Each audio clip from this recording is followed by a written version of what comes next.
Puji Tuhan, selamat pagi bagi kita semua. Kembali lagi bersama kami di program Berkat Pagi saat hari ini.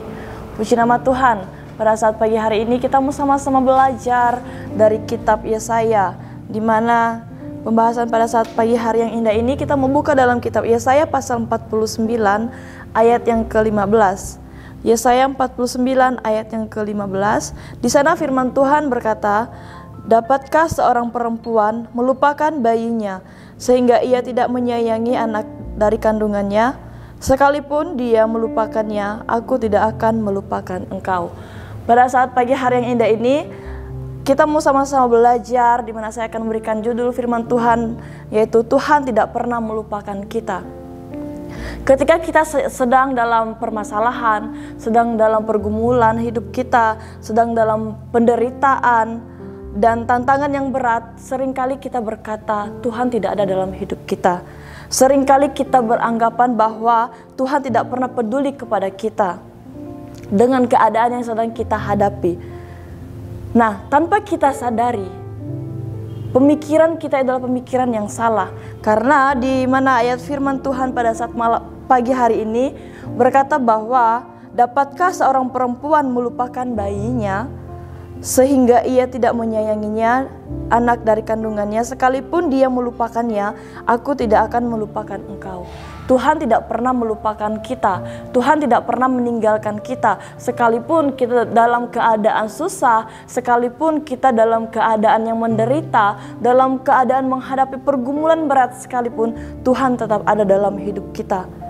Apalagi terkadang kita sebagai manusia, kita berpikir bahwa Tuhan benar-benar meninggalkan kita. Karena apa? Apalagi kalau kita sedang dalam pergumulan, kita berdoa kepada Tuhan, kita minta kepada Tuhan, meminta jawaban kepada Tuhan, namun jawaban tersebut tidak kunjung datang, tidak kunjung Tuhan jawab. Bukan berarti Tuhan tidak ingat kepada kita, bukan berarti Tuhan tidak peduli kepada kita. Namun lewat doa yang belum Tuhan jawab, Tuhan mau melihat kesungguhan hati kita.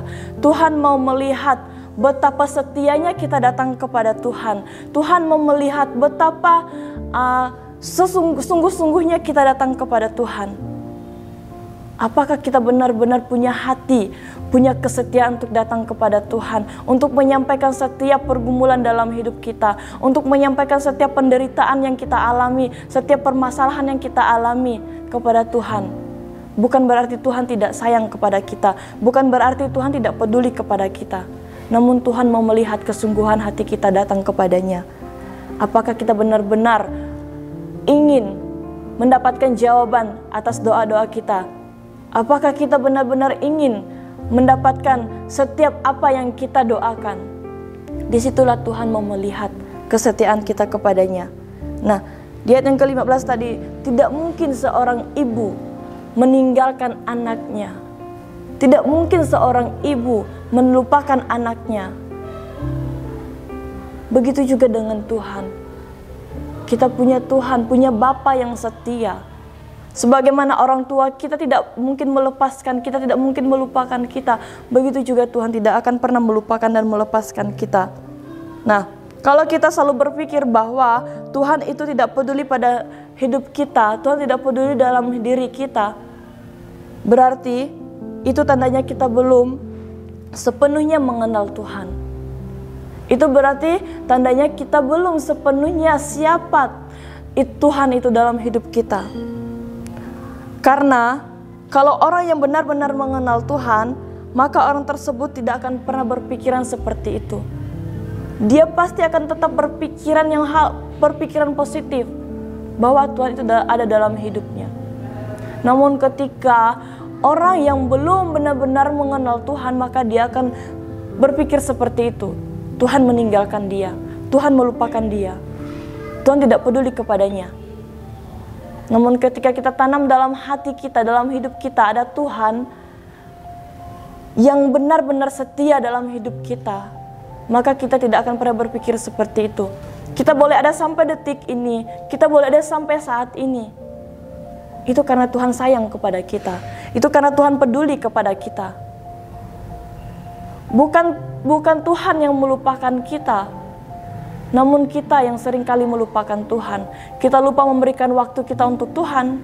Kita lupa memberikan jam-jam doa kita untuk Tuhan. Tanpa kita sadari, mungkin itu hal kecil yang kita lakukan. Itu adalah salah satu hal yang benar-benar mengecewakan hati Tuhan. Karena dimana ketika kita berpikir bahwa Tuhan melupakan kita, itu salah. Tuhan tidak pernah sama sekali melupakan kita, Bapak Ibu Saudara sekalian. Kita yang seringkali melupakan Tuhan. Kita yang seringkali meninggalkan Tuhan. Nah, bila kita lihat dalam Yesaya pasal 59 ayat yang ke-1 sampai yang ke-2, di sana dikatakan, sesungguhnya tangan Tuhan tidak kurang panjang untuk menyelamatkan dan pendengarannya tidak kurang tajam untuk mendengar. Ayat yang kedua, tetapi yang merupakan pemisah antara kamu dan Allah dan Allahmu ialah segala kejahatanmu, dan yang membuat dia menyembunyikan diri terhadap kamu sehingga ia tidak mendengar ialah segala dosamu. Yang membuat doa-doa kita itu terhalang. Mari kita koreksi diri kita. Mari kita koreksi hidup kita. Mungkin ada yang salah. Entah itu lewat perbuatan kita, kelakuan kita melakukan dosa. Seperti dalam Yesaya 59 ayat yang kedua tadi berkata bahwa tetapi yang merupakan pemisah antara kamu dan Allahmu ialah segala kejahatanmu. Segala perbuatan yang jahat, perbuatan yang tidak menyenangkan hati Tuhan, itu yang terkadang membuat doa-doa kita itu terhalang. Di kata-kata selanjutnya, dan yang membuat dia menyembunyikan diri terhadap kamu sehingga ia tidak mendengar ialah segala dosamu. Perbuatan dosa. Nah, mari kita sama-sama belajar bahwa Tuhan tidak pernah meninggalkan kita. Sesungguhnya Tuhan itu ada dalam hidup kita. Sesungguhnya Tuhan itu melihat, Tuhan mendengar setiap seruan doa kita kepadanya. Namun yang terkadang menjadi halangan itu perbuatan dosa kita sendiri. Itu yang membuat setiap doa-doa kita tidak dijawab oleh Tuhan. Nah, jika saat ini kita sedang menghadapi pergumulan yang berat, berhentilah untuk mengeluh. Berhentilah untuk bersungut-sungut, apalagi menyalahkan Tuhan. Karena apa? Mari kita buka dalam 2 Petrus ayat yang ketiga, 2 Petrus 3 ayat yang ke-9, maaf. 2 Petrus pasal 3 ayat yang ke-9, di sana firman Tuhan berbunyi, Tuhan tidak lalai menepati janjinya, sekalipun ada orang yang menganggapnya sebagai suatu kelalaian, tetapi ia sabar terhadap kamu, karena ia menghendaki supaya jangan ada yang binasa, melainkan supaya semua orang berbalik dan bertobat.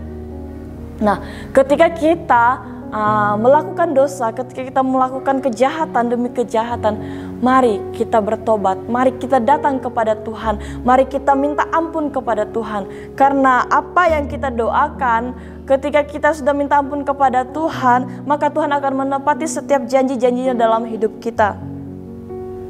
Nah, apa bukti bahwa Tuhan tidak pernah melupakan kita? Kita bisa baca ayat yang ke-16. Di sana firman, masih dalam kitab Yesaya 49 ayat yang ke-16. Di sana firman Tuhan berkata, lihat, aku telah melukiskan engkau di telapak tanganku, tembok-tembokmu tetap di ruang mataku. Wow, luar biasa. Kita ada di telapak tangan Tuhan. Berarti apa, Bapak Ibu Saudara? Kita selalu ada dalam hatinya Tuhan. Kita selalu ada dalam pemikirannya Tuhan. Tuhan tidak pernah meninggalkan kita. Tuhan tidak pernah melupakan kita. Yang namanya di telapak tangan berarti selalu ada, selalu kelihatan, selalu nampak. Oleh sebab itu, mari kita mau sama-sama belajar. Jangan pernah kita berpikir bahwa Tuhan meninggalkan kita. Jangan pernah kita berpikir bahwa Tuhan melupakan kita. Itu salah. Tuhan tidak pernah meninggalkan kita. Seorang ibu, seorang ayah sekalipun tidak meninggalkan anaknya. Apalagi Tuhan, Bapa kita yang setia, yang tidak pernah meninggalkan kehidupan kita. Nah, di ayat yang ke-6 bagian B, di ayat yang ke-16 bagian B, di sana berkata, tembok-tembokmu tetap di ruang mataku. Yang berarti di sana juga terbukti bahwa semua masalah, semua pergumulan yang kita hadapi Tuhan melihat. Tuhan mengetahui semuanya. Tuhan memperhatikan semuanya. Oleh sebab itulah, jangan pernah kita meragukan Tuhan dalam hidup kita. Nah, Tuhan itu dia adalah pribadi yang setia. Saat orang lain meninggalkan kita, saat orang lain mengecewakan kita, saat orang tua kita meninggalkan kita, namun kita punya satu pribadi yang tidak pernah meninggalkan kita, yaitu Tuhan Yesus Kristus. Dia selalu setia dalam hidup kita. Puji nama Tuhan, kiranya firman Tuhan pada saat pagi hari ini dapat menjadi berkat bagi kita semua dan mengingatkan kepada kita bahwa Tuhan tidak pernah meninggalkan kita. Puji nama Tuhan, Immanuel, Allah beserta kita. Kami